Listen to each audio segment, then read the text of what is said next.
pagi semuanya. Pagi. Sebelumnya, perkenalkan nama saya Stefani Widya Astuti yang akan memberikan materi penyuluhan pada hari ini yang berjudul dampak negatif korupsi. Tujuan penyuluhan ini yaitu untuk memberikan motivasi bagi seluruh orang di lingkungan masyarakat secara umum, khususnya generasi pemuda-pemudi, agar mengetahui juga apa itu korupsi, mengapa korupsi itu dapat terjadi, siapa saja yang dapat dilibatkan dalam korupsi ini, dan apa saja dampak negatif dari korupsi.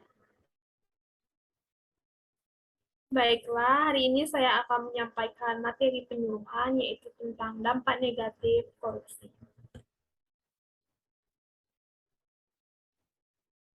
Poin-poin yang kita akan bahas hari ini ada 4. Yang pertama, apa itu korupsi? Yang kedua, mengapa korupsi itu dapat terjadi? Yang ketiga, siapa saja yang dapat dilibatkan dalam korupsi? Yang keempat, apa saja dampak negatif dari korupsi? Yang pertama kita akan bahas yaitu apa itu korupsi. Yang apa itu korupsi? Korupsi merupakan gejala masyarakat yang dapat Anda temui di hampir segala tempat. Kata korupsi sendiri berasal dari kata Latin, yaitu corruptio atau corruptus, yang artinya kerusakan, keburukan, kebejatan, ketidakjujuran, bisa disuap, dan tidak bermoral kesucian. Korupsi adalah semua yang memiliki keterkaitan terhadap tindakan yang diancam dengan sanksi sebagaimana diatur di dalam Undang-Undang Nomor 31 Tahun 1999 tentang Pemberantasan Tindak Pidana Korupsi dan Undang-Undang Nomor 20 Tahun 2001 tentang pengubahan atas Undang-Undang Nomor 31 Tahun 1999 tentang Pemberantasan Tindak Pidana Korupsi dan Peraturan Mahkamah Agung Nomor 1 Tahun 2020. Poin yang kedua, mengapa korupsi itu dapat terjadi sih? Korupsi dapat terjadi karena memiliki dua faktor, yaitu faktor internal dan eksternal. Faktor internal itu seperti rakus atau utama yang dimiliki oleh manusia, gaya hidup yang konsumtif, moral yang kurang kuat. Dan faktor eksternal itu seperti politik, hukum, ekonomi, organisasi. Faktor organisasi juga memiliki beberapa aspek yang menyebabkan korupsi, diantaranya kultur atau budaya, pimpinan, dan akuntabilitas. Selanjutnya, siapa saja yang dapat dilibatkan dalam korupsi itu sih? Yang dapat dilibatkan dalam korupsi itu memerlukan dua pihak, yang korup, pemberian sogokan atau penyogok, dan penerima sogokan. Di beberapa negara, budaya penyogokan mencakup semua aspek hidup sehari-hari, meniadakan kemungkinan untuk berniaga tanpa terlibat penyogokan. Contoh-contoh korupsi itu seperti menyuap pegawai negeri, memberi hadiah kepada pegawai negeri karena jabatannya, pegawai negeri menerima suap, pegawai negeri memberi hadiah yang berhubungan dengan jabatannya, menyuapi hakim, menyuap advokat, hakim dan advokat menerima suap, hakim menerima suap, dan masih banyak lagi contoh korupsi. Yang selanjutnya, apa saja dampak negatif dari korupsi itu? Dampak negatif dari korupsi yaitu tindakan korupsi merupakan tindakan yang sangat merugikan negara. Korupsi mengakibatkan melambatnya pertumbuhan ekonomi negara, menurunnya investasi, meningkatnya kemiskinan, serta meningkatnya ketimpangan pendapatan. Korupsi juga dapat menurunkan tingkat kebahagiaan masyarakat di suatu negara. Dampak korupsi mengakibatkan melambatnya pertumbuhan ekonomi suatu negara, menurunnya investasi, meningkatnya kemiskinan, serta meningkatnya ketimpangan pendapatan. Bahkan korupsi juga dapat menurunkan tingkat kebahagiaan masyarakat di suatu negara. Baiklah, itulah materi penyuluhan dari saya mengenai dampak negatif dari korupsi. Baiklah, selanjutnya kita akan lanjutkan ke sesi tanya jawab. Yang ingin bertanya silakan aktifkan mic-nya. Dipersilakan.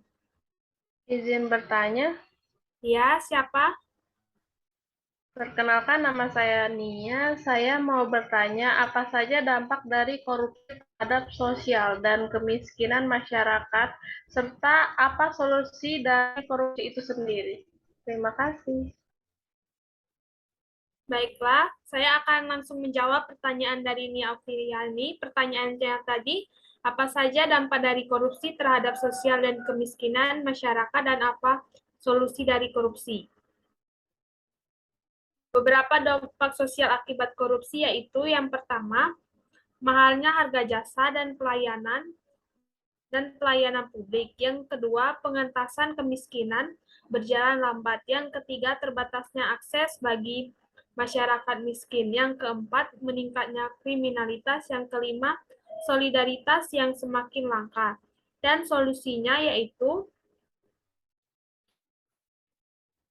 maaf sebentar,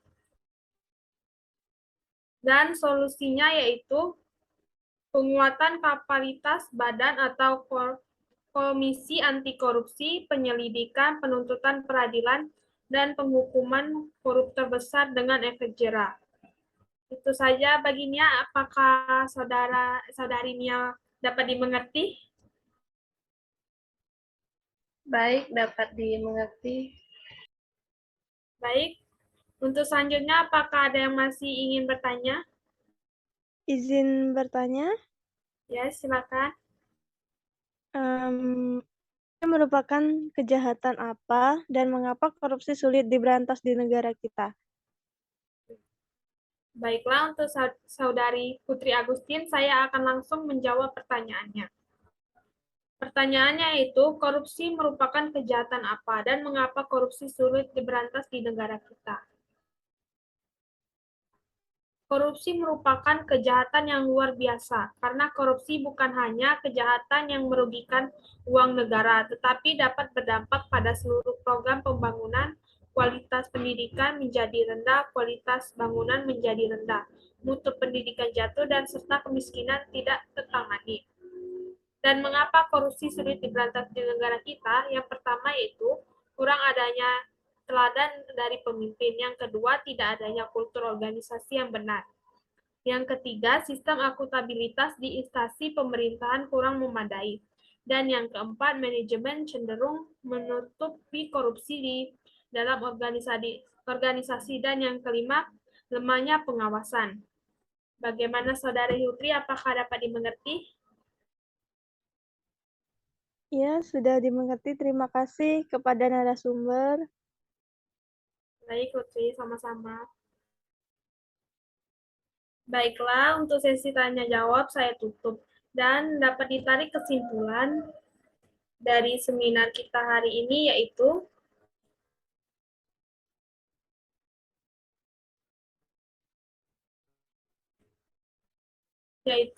tindakan korupsi merupakan tindakan yang sangat merugikan negara. Korupsi mengakibatkan melambatnya pertumbuhan ekonomi negara, menurunnya investasi, meningkatnya kemiskinan, serta meningkatnya ketimpangan pendapatan. Korupsi juga dapat menurunkan tingkat kebahagiaan masyarakat di suatu negara.